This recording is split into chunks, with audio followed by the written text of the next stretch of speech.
मतलब परमेश्वर के मन में क्या है? प्लान्स। परमेश्वर के मन में हमारे लिए जो योजना है वो परमेश्वर जानता है। सेकंड चीज है, वो हमारे फायदे की, हमारे नुकसान की नहीं। थर्ड, और वो हमारे भावी जीवन की, फ्यूचर की आशा देने वाली।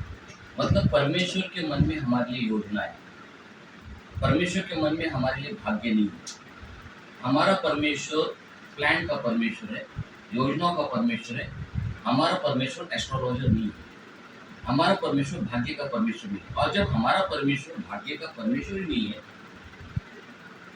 तो हम किसी नबी के पास हमारा भाग्य जानने के लिए जाते हैं, तो समझ जाना आप परमेश्वर की ओर नहीं जा रहे, आप रक्त मांस की इंसान की ओर जा रहे। और बाइबल कहती है कि जब आप रक्त मांस की इंसान की ओर जाओगे तो शापित हो जाओगे, क्योंकि जब आप परमेश्वर के ऊपर भाव रखोगे तो आप आशीष पाओगे। इसलिए आज के ये तारीख में, आज के ये देश में, जहाँ पर परमेश्वर बहुत हो रहा है, आज के समय में हर जगह पे परमेश्वर, हर जगह पे, यूट्यूब पर कहाँ भी जाओ परमेश्वर बहुत जगह पे हो रहा है। लेकिन हम ऐसे परमेश्वर की आराधना कर रहे हैं, या ऐसे परमेश्वर ने हमको चुना है जो परमेश्वर प्लान का परमेश्वर है। और वो प्लान का परमेश्वर केवल नहीं है, तो उसके पास जो प्लान है वो हमारे लिए, मतलब हम परमेश्वर के प्लान का बहुत बड़ा ऑब्जेक्ट और सब्जेक्ट है। लेकिन हमारा प्रॉब्लम एक है कि हम परमेश्वर के प्लान की ओर नहीं देख रहे, हम एडम के सीन की ओर देख रहे हैं। That's the problem. आज पहले से लेकर आज तक कलीसिया में सबसे बड़ा डेल्यूशन जो डाला गया है वो पाप का डाला गया। डेल्यूशन मतलब भ्रम, सबसे बड़ा भ्रम, और जिस भ्रम के द्वारा बांधा गया लोगों कि वो छूट ना जाए, बांधा गया। लेकिन परमेश्वर केवल उद्धार करता नहीं है, हम भूलते हैं परमेश्वर निर्माण करता पहला।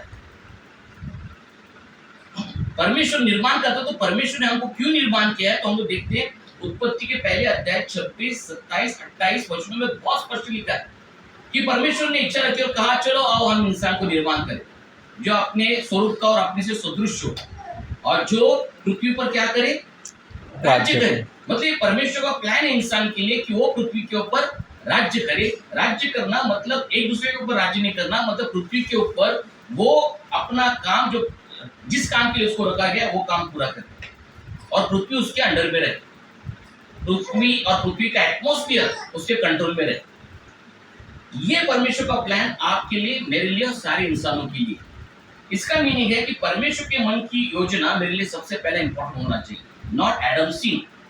आदम का सीन जब मेरे लिए इंपॉर्टेंट होता है, या चर्च के लिए इंपॉर्टेंट होता है, या मेरे जीवन में ये चीज बनी रहती है कि मैं पाप में हूं, तो समझ जाना मैं पाप में हूं, लेकिन पाप में नहीं हूं। जब मैं पाप में हूं तो पाप में नहीं हूं, मतलब जिसने हमें निर्माण किया है, और उसके अंदर अगर रहना है तो हमें परमेश्वर का प्लान समझना बहुत जरूरी है। और परमेश्वर का प्लान हम क्यों नहीं समझ पा रहे, उसका सबसे बड़ा कारण है हमारी दुविधा, हमारे संकट, हमारे दुख, हमारी परेशानियां। सबसे बड़ी अगर कोई परेशानी आज मनुष्य जाति को है, वो है मॉनेटरी सिस्टम, पैसा। यीशु मसीह ने कहा कि एक इंसान दो ओनर्स का सेवा नहीं कर सकता, एक तो परमेश्वर का सेवक सेवा कर सकता है, या दूसरा वो पैसे की सेवा कर सकता है। मींस यीशु मसीह ये नहीं कह रहे कि शैतान के बारे में कुछ नहीं कह रहे। यीशु मसीह आने वाले दिनों के बारे में देख के कहा कि मॉनेटरी सिस्टम इतना बड़े पैमाने पे हो जाएगा कि जो मनुष्य का मैनमेड सिस्टम है, मॉनेटरी सिस्टम, मनुष्य उसका ही सेवा करेगा। जिस पैसे को हम लोग बनाया, उसी पैसे का आज हमको प्रॉब्लम हो रहा है। उसी पैसे में आज हम लोग सब लोग अटके हुए। ऐसा कोई भी नहीं दुनिया में जो पैसे के लिए मॉनेटरी सिस्टम पे नहीं जी रहा है, आज का हमारा ग्लोबल वर्ल्ड में।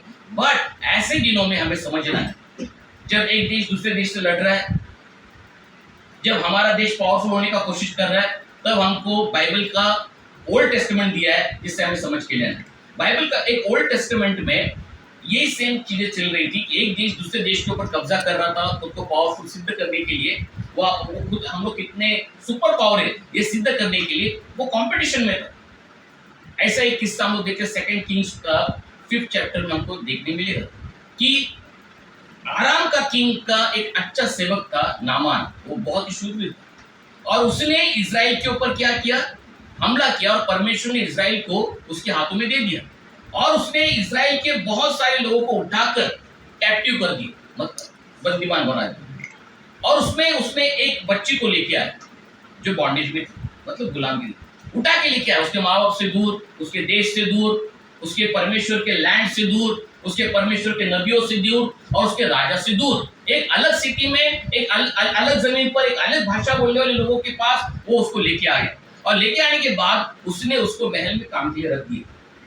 लेकिन वो लड़की वहां पर, हम लोग देखते हैं, अगर हम लोग पढ़ेंगे तो वहां समझ में आएगा, वो लड़की वहां पर दुख के कारण पछतावा नहीं, मतलब उसको कुछ पछतावा नहीं हो रहा है कि मैं इधर आ गई, मैं गुलाम बन गई, मैं मेरे अच्छे माँ बाप के घर में थी, अच्छा राजा था, परमेश्वर का लैंड था, वहां से निकल कर परमेश्वर मुझे कहाँ भेजा ना, वो परमेश्वर को कोस रही है, उधर दिखा ही नहीं कुछ ऐसा, ना ही वो राजा के बारे में कुछ भला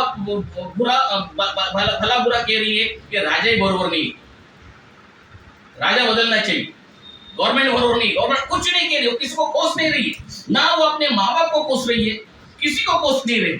बचपन में हम लोग सब प्रार्थना ऐसा मम्मी डैडी को बोलते थे, काश मैं उस फैमिली में जन्म लेता, उगाच तुझ्या पोटी जन्म, काश मी त्यांच्या पोटी जन्म घेतला, ये हमारा कॉमन था, मम्मी डैडी से बोलते हो आपण मैंने तो ये था, उगाच तुमच्या पोटी जन्म घेतला, मी काश त्यांच्या पोटी जन्म घेतला असं, मी गोरा, अजून गोरा झालो असतो, मी थोड़ा गोरा होता लहानपणी, और थोड़ा गोरा होता, ये ऐसी चीजें हम लोग बोलते। लेकिन ये लड़की उस अध्याय में किसी को नहीं कोस रही। आज as a church, as a Yeshu Masih के लोग, उद्धार पाए हुए लोग, एज ए शहर के नागरिक करके हमको समझना है, आज परमेश्वर वास्तविक स्वरूप में आपके मेरे अंदर रह रहा है, ये सुनो, रह रहा है कि नहीं रह रहा? बाइबल कहती तुम्हारा शरीर पवित्र आत्मा का किसका मंदिर है? पवित्र आत्मा, और उसमें पवित्र आत्मा वास करता है, रहता है उसमें पवित्र आत्मा। ये आपको पता नहीं क्या? ये सबको पता है कि अभी परमेश्वर वास्तविक स्वरूप में, रियलिटी में मेरे अंदर रह रहा है।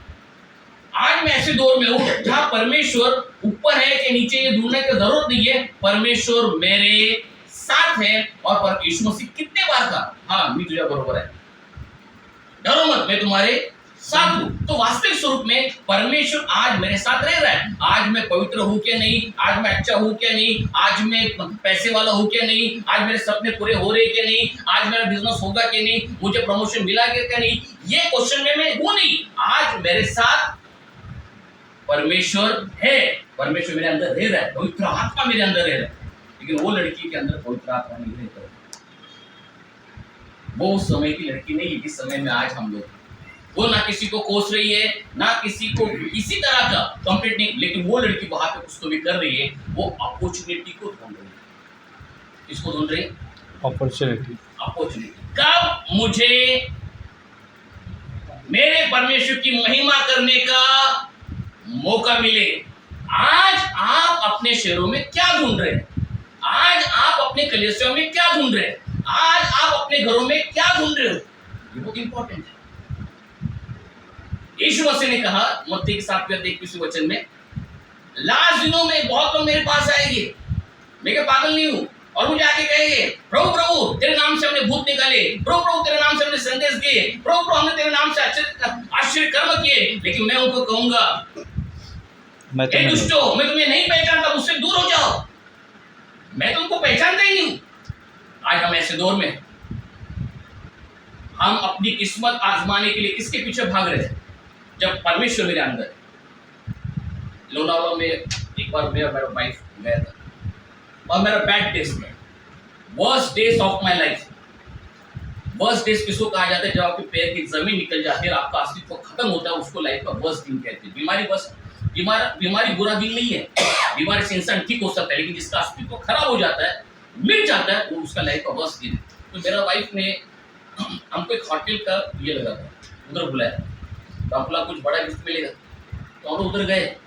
गिफ्ट नहीं लिखा, उन्होंने हमको चिपका दिया, वो क्या बोलते उसको, आप ये लोगे तो आपको 7 days 7 nights हो रहता है ना वो,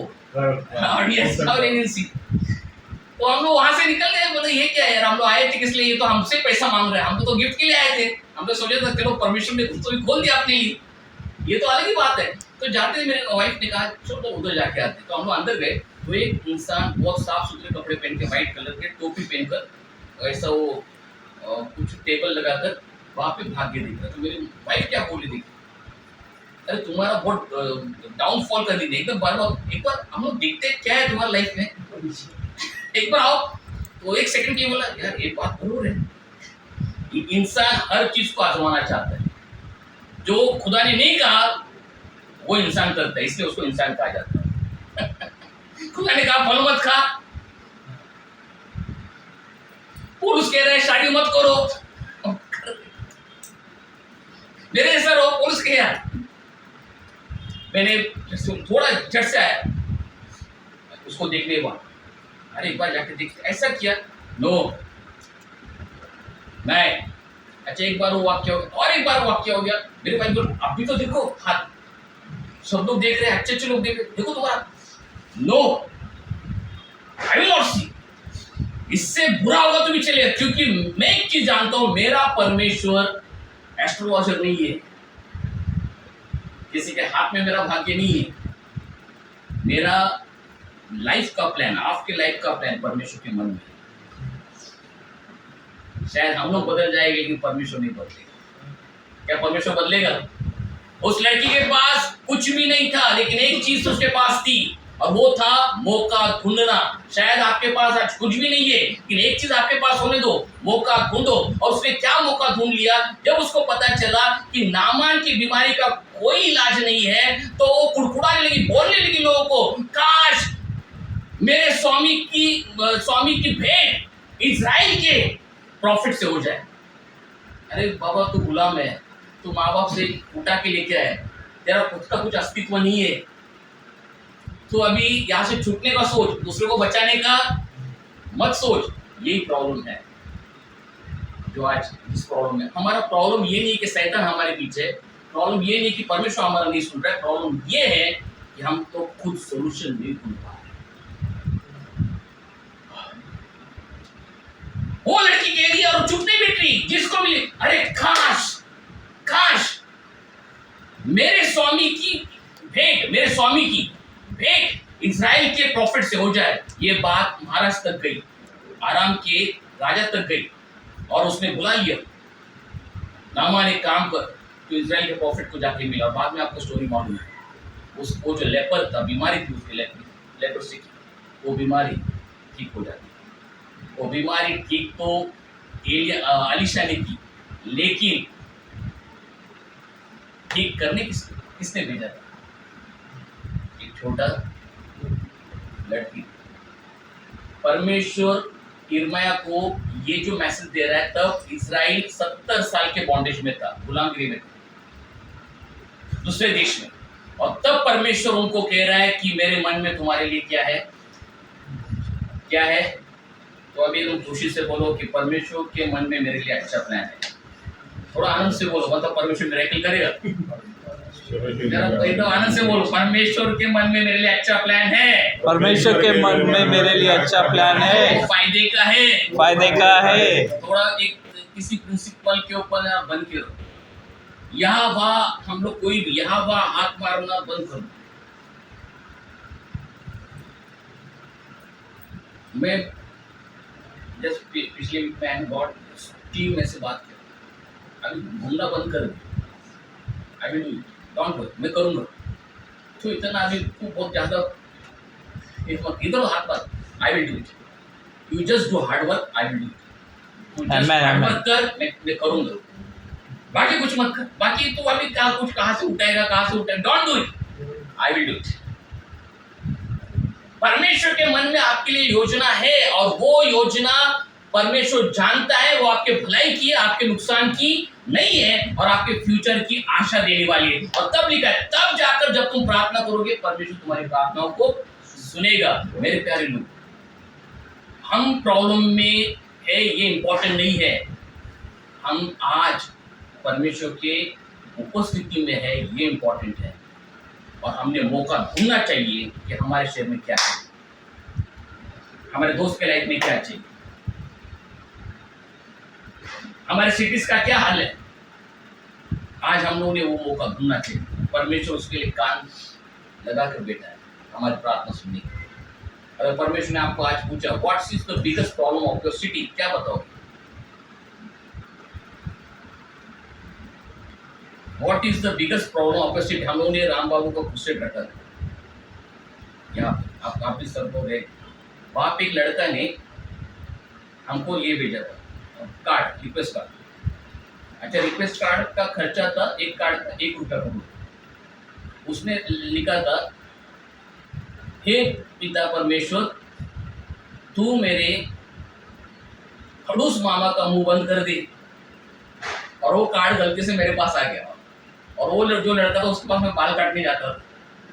ईश्वर और नाम बोले पढ़ा, मेरे कार्ड लेके मेरे जेब में रखा, बाल काटने गया, हो गया, बोला सब हो गया, अभी कार्ड पढ़। उसने कार्ड पढ़ा, तुम्हारे पास कहाँ से है? बताओ तेरे मामा को। नहीं, पैसा मत दो, जाओ। मिला यार, तेरे को इतना इम्पोर्टेंट कार्ड हमने दिया और तू तेरे मामा को मुंह बंद करने के लिए बोल रहे है। तब मुझे समझ में आया, इतना लाखों रुपए हम लोगों ने खर्च किया, हम सब लोग सिटी के लोगों ने। और क्या रिक्वेस्ट आ रही, आमच्या लाईटचं बिल मीटर वाढतोय, देवा तो लाईटचा मीटर रुपया। अरे ये म्युनिसिपालिटी कोणते एमएसबी के मर गए क्या? हम लोग के पास भी है। तब मुझे समझ में आया कि लाखों रुपए हम लोग खर्च कर रहे हैं और क्या है रिक्वेस्ट। अच्छा, लिखने वाले दूसरे कोई नहीं थे, मसीह के लोग ही थे। आप समझ में क्या कहना चाहूँ? इतना अद्भुत परमेश्वर के साथ हम लोग, इतना अद्भुत परमेश्वर हमारे साथ है। आज हम हमारी समस्या में डूबे हुए हैं। यूहन्ना के 16:33 वचन में यीशु मसीह कहता है कि मैंने जगत को जीत लिया है। आप तुम धीरज रखो, तुम्हें इस दुनिया में क्लेश होगे, लेकिन ये ध्यान में रखो, मैंने जगत को जीत लिया है। हम लोग परमेश्वर का धन्यवाद करना चाहिए।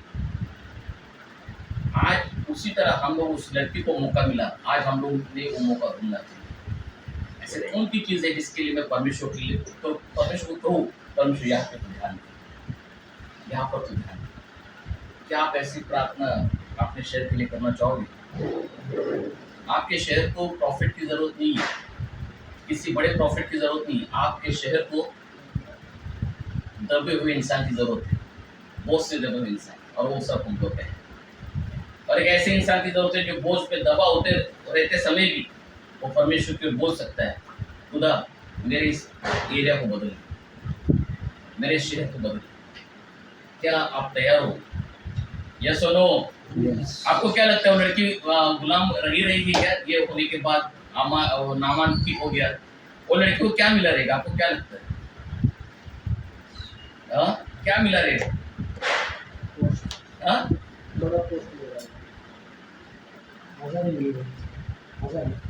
वो नामान के लिए तो परमेश्वर बन गई रही, नामान के फैमिली के लिए क्या बन गई रही? परमेश्वर बन गई रही, खुदा बन गई रही। मतलब उसने नामान का इतना बड़े अद्भुत इंसान का बीमारी ठीक कर दिया। क्या परमेश्वर हमको ऐसा रखेगा? ये शहर में परमेश्वर आपको उठाना चाहता है। उठाना मतलब ऊपर नहीं, परमेश्वर उठाना चाहता है। उठाना मतलब उन ऐसे जगह पे रखना चाहता है जहाँ पर उसने प्लान बनाया कि वहाँ पे आप लोगों के लिए मार्ग खोल सकें। और मुझे विश्वास है परमेश्वर आपको प्राप्त हो। आइए अपने आप को थैंक यू।